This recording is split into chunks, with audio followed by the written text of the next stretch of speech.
Ross Dellenger from Sports Illustrated reporting yesterday about meetings that took place on the Hill, and he joins us now. Ross, thanks so much. Yeah, I know you've been very busy, a lot happening. Update us, first of all, on what happened yesterday in Washington. Good afternoon. Hey, Paul. Good afternoon. Yeah, it's been quite a wild week, and as if we needed anything else in college sports to talk about and cover, we get the commissioner of the SEC and the commissioner of the Pac-12 heading up to Washington, D.C. to lobby for federal NIL legislation and to explain to lawmakers how critical it is and how critical it is for college sports to avoid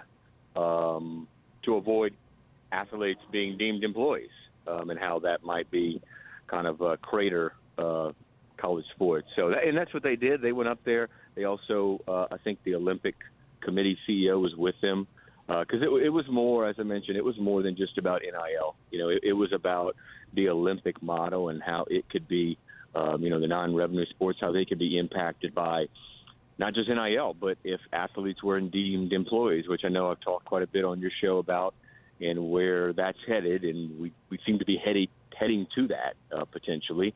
And if it wanted to, Congress can put a stop to that, but it's a little more unlikely, I think, that they do that than take up NIL.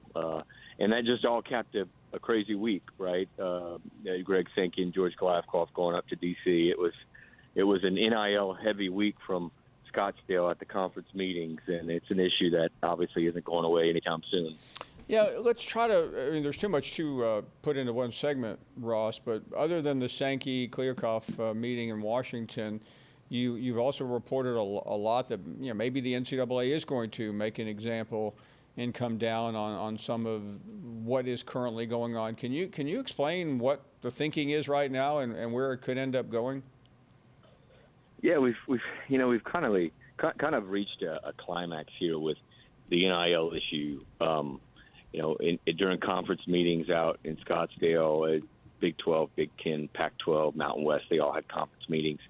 And I heard that inside the meeting rooms, it was, the number one issue, and people were very honest about it. It was kind of out on the table that there is recruiting inducements going on, big figure salaries, and NIL isn't being used as by boosters to recruit. And on Tuesday we broke the news about the guidelines coming next week, and had more at SI.com about that last night.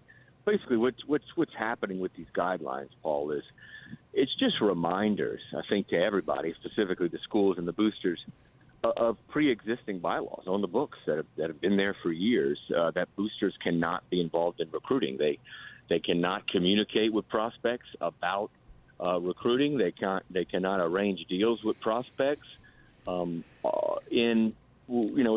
obviously seen some of that, some obvious brazen things, and administrators have pretty much had enough. So they're going to release these guidelines, which may or may not have some teeth to them. We'll see, I guess. And they're just reminding everybody boosters can't be involved in recruiting. They need to stop. And those who have been involved, and if there's documented proof that they have been inducing not just high school prospects, Paul, but inducing other college players off of other teams, then the schools will be found in violation of NCAA rule. And if that does happen, of course, we know where it's headed, right? It probably will end up in court. Yeah, Ross, I'm trying not to laugh at what you're describing because it's serious reporting about a serious conversation, but we just got through, 2 months ago, under that, watching the president of the NCAA, Mark Emmert, award the NCAA basketball trophy to the Kansas City Jayhawks.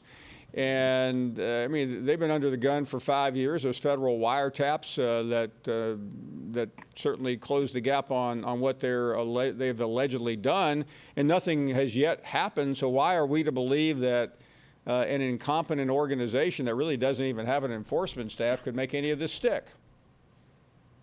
Well, it's a great point, right? In my last day, Wednesday or Thursday in Scottsdale, I was just able to get some athletic directors on the record, actually, to talk about that and answer that question.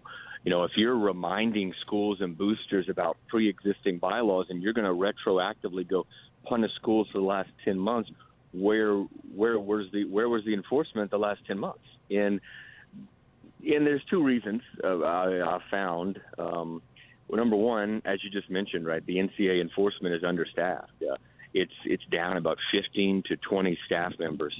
And number two, NCAA enforcement is afraid that any enforcing of these guidelines and the bylaws will trigger antitrust lawsuits and more legal entanglements for an organization that seems to lose many legal entanglements. So for those two reasons, they haven't enforced anything. I don't know, Paul, why guidelines that will be released will all of a sudden spring them into action. I don't know if it will at all, but administrators are urging that to happen. And even Commissioner George Glavkal said if the NCAA enforcement doesn't start enforcing these bylaws, we'll find kind of a entity that will. And a couple of ADs are publicly and strongly urging enforcement to get on it and start, as they say, start doing their job. But I'll believe it, Paul, when I see it. Just knowing about the legal issues. I mean, some of these boosters and collectives are somewhat protected by state law. So it's a very complicated issue, and it's probably why we haven't seen anything enforced thus far. Thank you for watching ESPN on YouTube. For live streaming sports and premium content, subscribe to ESPN+.